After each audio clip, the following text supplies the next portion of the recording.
1 Peter 3:9. Do not repay evil with evil or insult with insult. On the contrary, repay evil with blessing. Huwag suklian ng masama ang masama, at sa kabaligtaran pa nga, suklian ng mabuti ang masama. A kind answer. Isang mabait, maamong sagot. Panginoon, salamat dahil kayo ay laging mabait at maamo sa amin. Turuan niyo po kami, Panginoon, na maging katulad niyo. Sa sandaling ito, pakalinisin niyo po kami, paging dapating tumanggap ng inyong pagtuturo, pagtutuwid, pagtatama, at pagpapaliwanag. Payapain niyo po aming loob. Iwinawaksin namin ang mga alalahanin, mga pinoproblema, mga takot, at nais namin ituon ng pansin sa inyong mensahe. Akayin niyo po kami, turuan, at nasa ganun lalo kaming makapagbigay ng kaluwalhatian sa inyo at mas umayos ang buhay namin. Kayo po ang mangaral, kayo po ang siyang tinig na madinig namin. Dalangin namin ang lahat ng ito sa ngalan ng iyong anak na si Jesus. A kind answer. Kumusta naman? Meron na tayong binigyan ng kind answer? Nawa hindi baligtad na ang ating ibinigay ay unkind answer. Proverbs 15:1. A kind answer soothes angry feelings, but harsh words stir them up. Pag kami nagagalit sa iyo at mabait ang iyong sagot, maamo, malumanay, banayad, nawawala ang galit nung nagagalit o kaya ay nababawasan. Pero kung merong nagagalit sa iyo, nagsalita ng mataas ang tono, malakas ang boses, galit, at kuminsan ay may hapdi pa nadala ang kanyang salita, pag sinagot mo ng ganon ding galit, ganon ding angas, lalo siya nagagalit. Ano ang kakawian ng inyong usapan? Kaya sabi ng ibang versions, a soft answer turns away wrath. Pag malambot ang iyong pananalita, hindi matigas, hindi masakit, nawawala ng lakas yung galit ng iyong kapwa. Sino ang kausap ng verse na ito? Yung bang galit o yung kinakagalit? Yung bang nagsasalita ng masakit o yung nasasaktan? The verse is addressed not to the angry person. Hindi sinabing, huwag kang magalit, huwag kang magsalita ng masama at masakit. Hindi siya ang kausap. The verse is addressed to the recipient of angry words. The recipient of angry behavior. Ang kinakausap dito ng verse ay yung taong may dumating sa iyo na nagagalit, nagsasalita ng masakit, malakas ang boses, agresibo, ikaw ang kausap ng verse. Sabi, huwag mong salubungin ang galit niya. Huwag mong patulan. Huwag mong gatungan. Yung apoy, lalo kung nilalagyan ng kahoy para mag-apoy, yung kahoy na inilalagay mo sa umaapoy na, yun ang tinatawag na gatong.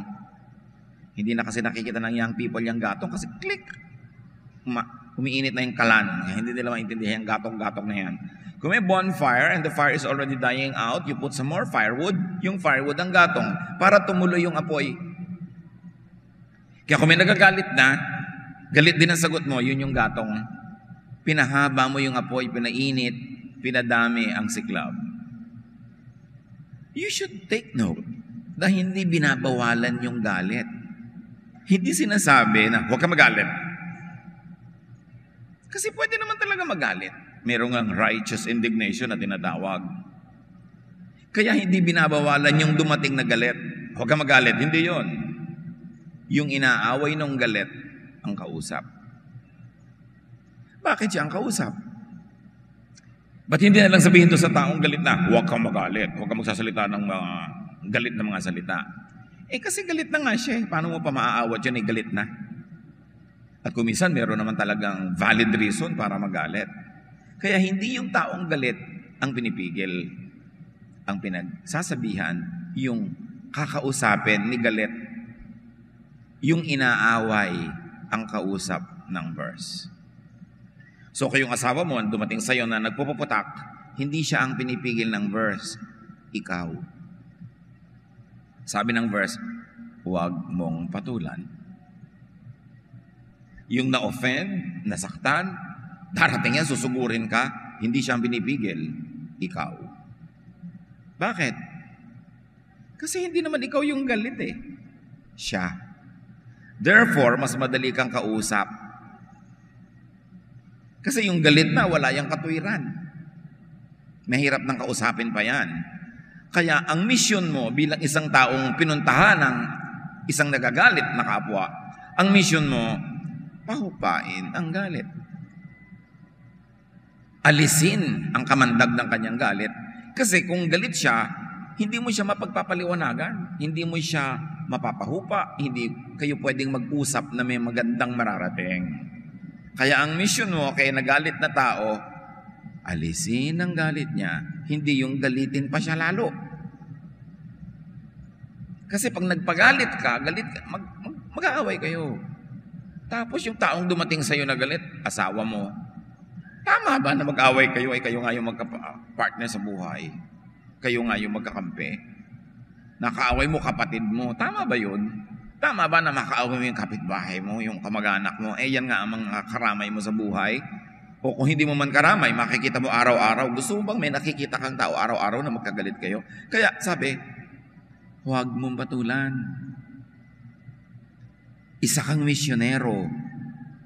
Ang mission mo, hindi magpunta sa mga kabundukan at mga kanayunan para maghanap ng kaluluwang sasagipin. Sa oras na ito, yung taong galit sa'yo, mission mo siya.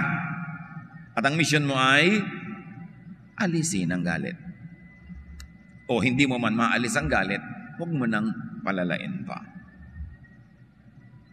What are the many lessons?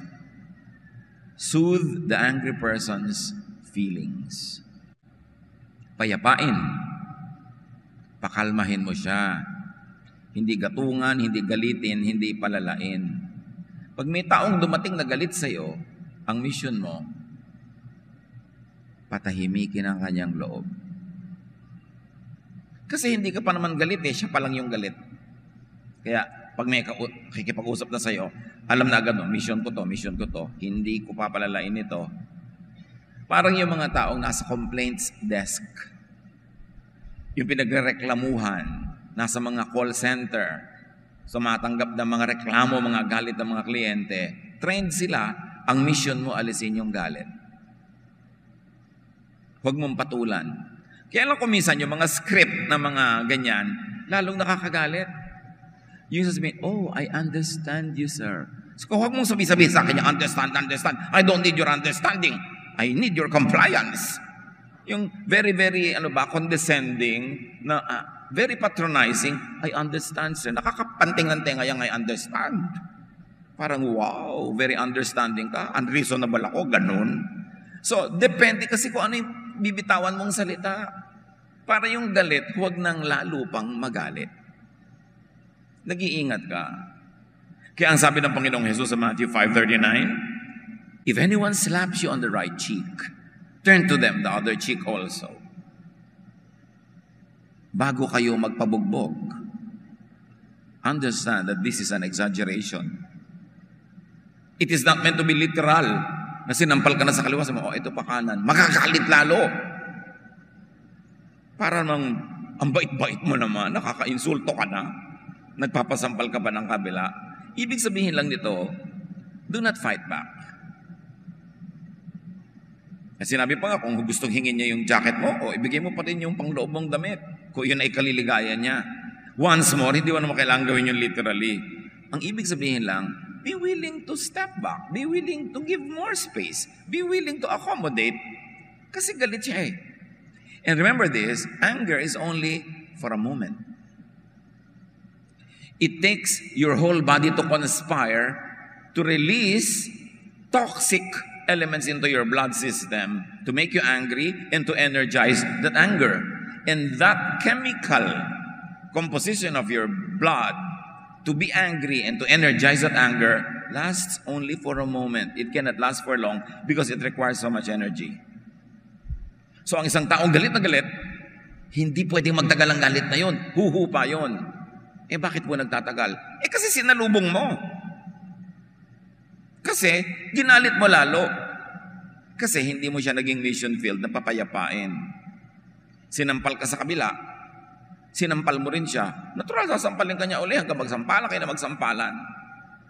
Hanggang maging rosy cheeks kayo. Sinampal ka, sabi ni Jesus, ibigin mo pa yung isa. Let's say sinampal ka uli. Let's say nagpasampal ka, mga 30 sampal, mapapagod din yun.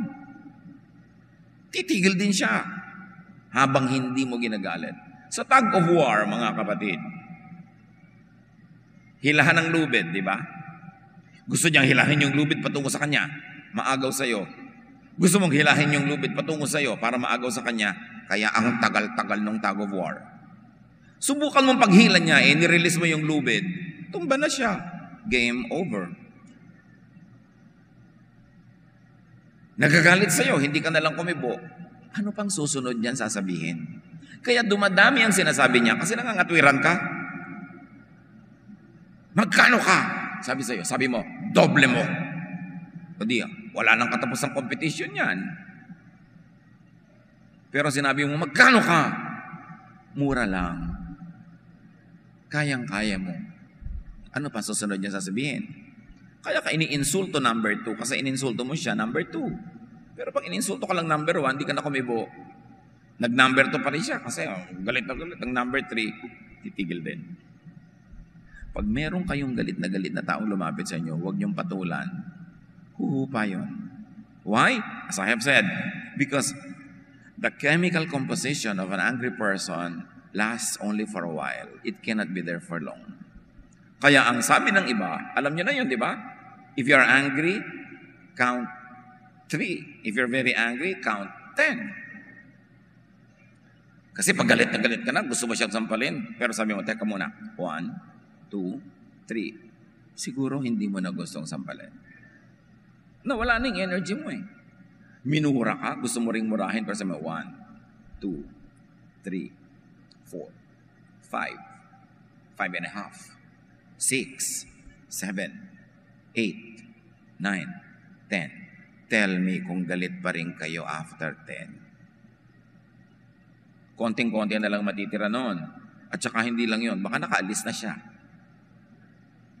Tapos ang labanan. Pero pag binangga-bangga mo yung nambabangga sa'yo, walang katapusan kasi iiral yung pride niya.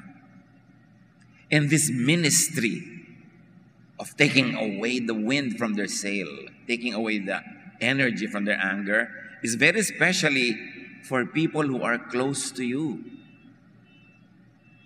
For people you love. For people who love you. Alam mo, mahal ka ng taong ito. 5 taon ka lang nga niyang minamahal. Galit lang siya ngayon. Sisirain mo ang lahat. Palampasin mo lang. Kasi yung taong to, na-earnan niya yung right na pagpasensyahan mo sa dami na nang nagawang mabuti sa'yo. Kakalimutan mo na lahat yun dahil lang na-offend ka sa galit niya. Palampasin. Pero hindi sinasabing ipatalo ang buong pangangatwiran. Bukas na. Pag malamig ng ulo niya, tsaka mo i-present ang kaso mo. Ang iyong argumento, ang iyong pangangatwiran, ang iyong pagtatanggol sa sarili na agad-agad niyang sinalakay. You can delay that. You can do that, yes. Pero sabi sa Bible, for everything there is season and a time for every matter under heaven. And a time to discuss a problem or somebody's complaint or unhappiness is not when that person is at the height, peak, and climax of her anger. It should be for later. Mas effective yun. Mas tatalab. Ang dalawang taong nag-aaway, nagsisigawan, walang nakikinig, kundi kapitbahay. Si A nakikipagkagalit kay B, si B nakikipagkagalit kay A. Pag nagsasalita si A, hindi nakikinig si B. Pag nagsasalita si B, hindi nakikinig si A. Palakasan sila ng boses pero wala namang nakikinig, so walang tinatablan. Ang nakikinig, mga chismosa. Alam na yung detalye ng pinag-uusapan nyo. Kaya lalong nagiging disadvantageous ang ganong klaseng pag-aaway. Proverbs 25, 21 to 22. If your enemy is hungry, give him food to eat. If he is thirsty, give him water to drink. In doing this, you will heap burning coals on his head, and the Lord will reward you. Yung burning coals na yun, mahabang kwento, ang ibig sabihin lang nun, maaalis mo yung galit niya. Nung araw kasi, wala namang lighter, walang posporo, so every house keeps the stove burning a little bit, para pag kailangan nila ng apoy, meron sila agad na umaapoy, nakukuha na ng apoy. Ngayon, yung mga iba, nauubos talaga yung apoy nila, nauubos yung oil, nauubos yung gatong ng kanilang kalan, pupunta sila sa kapitbahay, hihingi sila ng konting baga, konting apoy na pwede nilang magamit pampasimula ng apoy sa bahay nila. And usually, inilalagay yun sa mga palayok, sunong-sunong ng mga nanghingi ng apoy, kaya yun yung you will heap burning coals on their heads. Hindi mo sila gagawing bibingka. Hindi ka maghihiganti na susunugin mo kanilang anit. Ibig sabihin lang, ibinigay mo ang gusto. Therefore, magiging tahimik ang inyong labanan. Ang pinag-uusapan dito, enemy ha. If your enemy is hungry, give him food to eat. If your enemy is angry, soothe his feeling. Paano pa ko yung taong pinag-uusapan ni asawa mo, nanay mo, kapatid mo? Di lalo na bigyan mo ng something to eat. Lalo na tanggalin mo yung galit for the sake of your relationship. Kung sa enemy nga, extreme na yon. Gagawa ka pa ng mabuti, doon pa ba naman sa taong sangkot sa buhay mo? Hindi ka gagawa ng mabuti. So ang misyon, tandaan nyo, alisin ang galit niya. Not by condescension, but by genuine kindness. Unawain mo agad. Ano kaya ang nangyari? Ba't siya galit? Nasaktan ba yung kanyang ego? Yung feelings niya? Meron bang mahalaga sa kanya na nasira, nawala? Dahil sa kapabayaan ko? May nagawa ba akong mali na nakadamage ng ginagawa niya sa buhay? Unawain niyo agad kung saan nanggagaling yung galit ng tao. At pahinain ang lakas ng galit niya. Hindi para kayo manalo, kundi para huwag nang lumala ang galit at ang mailigtas yung inyong relasyon. 1 Corinthians 4:12, when we are cursed, we bless. That's the only way to stop the cursing. Change the cycle. Because once somebody curses and you curse back, you begin a cycle of cursing that will never stop. Once somebody is angry and you return that anger with another anger, you begin a cycle of anger. And then you get trapped in that cycle and you don't know how to get out of it. So reverse the cycle by changing the elements of the equation. Galit siya, huwag kang magalit. Nang curse siya, mang-bless ka. Para yung gustong puntahan ng kanyang negative energy, hindi marating. Kasi babaligtarin mo eh. Yun ang trabaho ng mga anak ng Diyos. The way to soothe the other person's angry feelings is by responding with kind words or action. Galit na galit siya. Tapos bigla mo hinainan ng merienda o tubig o anuman, huwag ka lang masyadong malapit dahil baka ibuhos sa iyo yung kape. Pero naghain ka na ganon, ibig sabihin nun, peace. Peace man. Yung ganon, yung huwag tayo mag-away. Ibig sabihin nun, ayoko mag-away tayo. Sige, may sinasabi ka, galit na galit ka, palabasin mo, sige. Sabihin mo, hindi ko sasalubungin. Hindi kita pipigilin magsalita. Hindi ko tatalunin ang boses ko yung boses mo. Sige, magsalita ka, say everything. And then pagtapos ka na, hindi pa rin ako kikibo, mapag-iisip-isip mo rin na wala ka sa lugar. Pero pagka hindi ka nakikinig, pinipigil mo siya, nagsasalita ka rin, lalo niya lalakasan ang boses niya para marinig mo. Ang dali-dali namang makita mga kapatid what works and what doesn't. Arguing with somebody who's angry will lead to nowhere but worse and worse situations. Kaya galit siya, ang tunay na pananalo doon ay yung matanggal mo ang galit niya, hindi yung magalit mo pa siya lalo. Pag nagalit pa siya lalo, talo ka. Romans 12:21, do not be overcome by evil, but overcome evil with good. Huwag kang magpapatalo sa masama. Talunin mo yung masama, hindi ng mas masama, kundi ng kabutihan. Laging nananalo ang kabutihan, basta tama ang pag-apply mo. Because harsh words and actions stir up angry feelings. Yung galit na, pag sinabihan mo pa ng nakakagalit lalong salita, lalo siyang babangis. Kaya iba nasasaktan eh. Bihira naman yung sabi, yung pong asawa ko nang bubugbog. Bungangera ka ba, sister? Konti po. Kasi parang masyadong abnormal yung nakaupo ka lang, tahimik na tahimik, nangungukot ka ng butong pakwan, o naggaganchilyo ka, nagpepenti ka, bigla siyang darating at maggugugulpihin ka. Usually, may sasabihin mo na siya, magre-react ka, magbubunganga ka, magre-react siya hanggang mamaya. Nawawalan na siya ng kontrol, kaya ka nabubugbog. Hindi lagi, At hindi ko sinisisi yung mga babae kung sila na ngayon binubugbog. Pero, 90% ang nabubugbog, bungangera. 90 lang, may 10. Alam ko lahat ng kababaihan dito nando sa 10. Yung napakayumin nyo, napakabini, napakahinhin, tapos bigla-bigla na lang kayong hinahampas ng kabayo ng plancha. Talagang abnormal yung mga lalaking di ba? Wala naman kayong ginagawa, hindi naman kayo kumikibo. May mga ganun. Pero kadalasan, kaya na ganun, tumigil ka, hindi ako titigil. Tumigil ka, hindi ako titigil. Kaya talagang pasa-pasa. Pag sinabing tumigil ka, tama ka man o mali, tumigil ka. Bukas ka na rumesbak. Pag tahimik siya.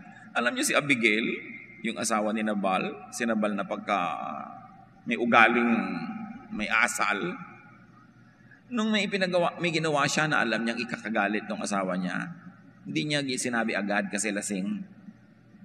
Kinabukasan, nung wala na ang kalasingan, nakatulog na magdamag, nun niya sinabi kung ano yung gusto niya sabihin. Nanigas nga yung asawa niya bigla. Siguro na heart attack o kung ano nangyari hanggang ikinamatay. Pero hindi niya sinalubong yung galit. At yung kanyang kamalian ay pinagbayaran din niya nung asawa. Kailangan marunong kang mag-handle ng galit. Kailangan, huwag mong galitin. Proverbs 15:1. A gentle answer turns away wrath, but harsh words stir them up. Yan ating verse for the week. A gentle answer turns away wrath, but a harsh word stirs up anger. Your mission when somebody is angry is not to be more angry, but to soothe the angry feelings. Yun ang ginagawa ng mga anak ng Diyos.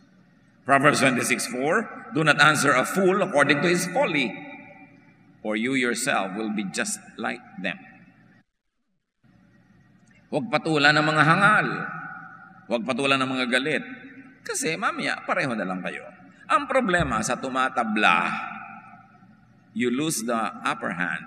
You lose the moral higher ground kasi tumabla ka. Therefore, you are now on the same level. That is what is wrong with getting even. You end up on the same level. Kaya nga even. Do not lose your moral higher ground so that you could always negotiate from a position of strength, of spiritual strength, not of physical. Harsh words and actions make things worse.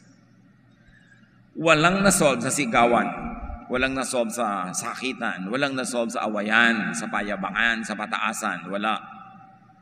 Pagka nagtanim ka ng masamang hangin, buhawi, bagyo ang aanihin mo. Hosea 8:7, they sow the wind and reap the whirlwind. Go for good. Go for better. Go for best. Dumating sa iyo yung tao galit. Ang tanong mo agad, how can I make this bad situation good?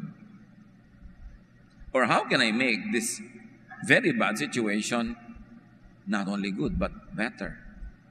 And when it's already good, how can I make it best? Hindi baligtad na, this is a bad situation, I will make it worse. By showing my teeth, by fighting back, by making the person more and more angry. Ang situation dapat pagandahin, hindi papangitin. Kasi lahat nasasaktan, lahat nasusukatan, nagagalusan, lahat talo. Harsh words and actions are not the godly, correct, beneficial responses to other people's anger. Hindi yun ang tama. Sabi ni Jesus sa kanyang mga alagad, let your light shine before others, that they may see your good deeds and glorify your Father in heaven. Ang ipakita mo yung liwanag mo, hindi yung dilim. Everybody has some darkness in her or in him.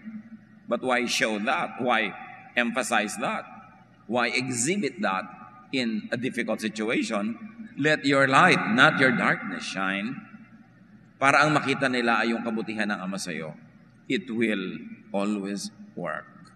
Sometimes all you need is time to plant the seed and then to make it grow. But good deeds will always accomplish the purpose for which they are sent. They will never return to you empty.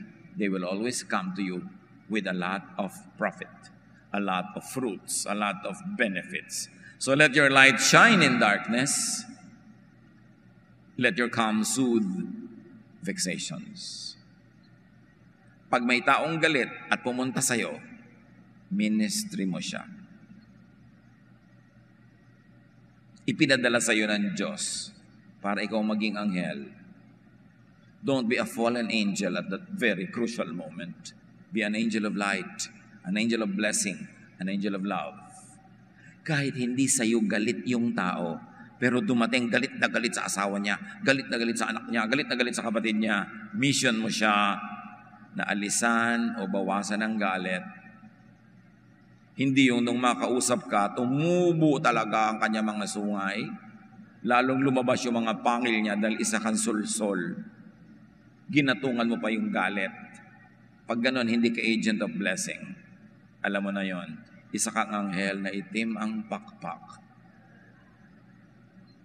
Kung may ganon nga. Napakahalaga mga kapatid, bawat taong galit na lumadapit sa inyo, mission field mo yon. Kayo mga nagchichismisan, galit na nga si A, kay B, ito namang si C, kakalitin palalo si A. Agent of hell yan. Mga kampon ng kadiliman. Yung dumating na nga sa iyo yung tao, galit na galit, mas ginalit mo pa. Anong gusto mo? Mawasak ang mundo, ang planeta, sumabog ang universe? Dapat meron kang ministry. Tandaan nyo yan, basta galit.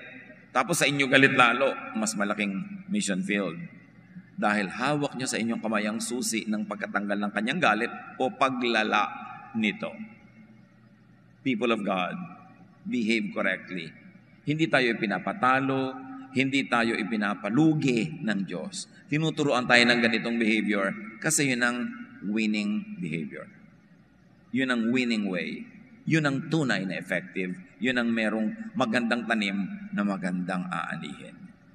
Isipin nyo mga kapatid, itong nakaraang linggo, sino-sino ang mga dumating sa inyong galit?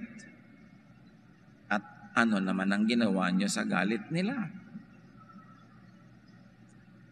Napahupa nyo ba? O napalala? Pinatulan nyo ba? Kaya hanggang ngayon, di kayo nag-uusap tuloy? Think. Be wise. Do not keep repeating our own mistakes or the mistakes of many people surrounding us because evil for evil never works. Overcome evil with good. 1 Peter 3:9. Do not repay evil with evil or insult with insult.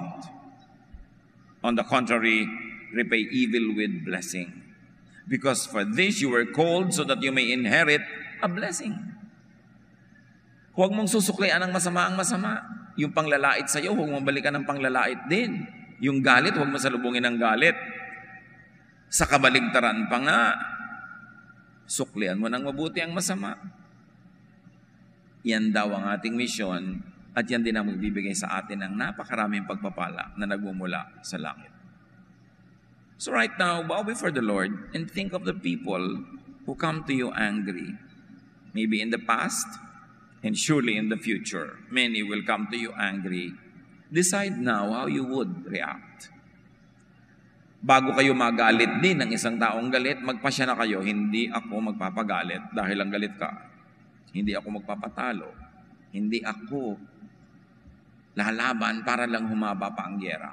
Kung meron man akong katwiran, meron akong sasabihin, sakana, pero hindi ko sasalubungin ang galit mo. People, bow before the Lord and think of your loved ones, your family members, your friends, your workmates, na madalas yung makabangga. Madalas galit sila, pero galit din na sinusukli nyo. Think about it now and make a firm resolve. Purpose to be a kinder, gentler person so that the ways of God will win and will prevail. Sa ilang saglit ng katahimikan, pag-isipan niyong mabuti ngayon yung mga tao nakakagalit sa inyo kasi dumadating silang galit.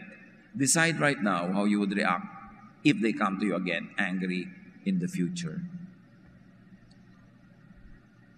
Ask God to empower you and to always enlighten you that when this temptation to be angry also comes, you will do the right thing. Spend some time in quiet reflection.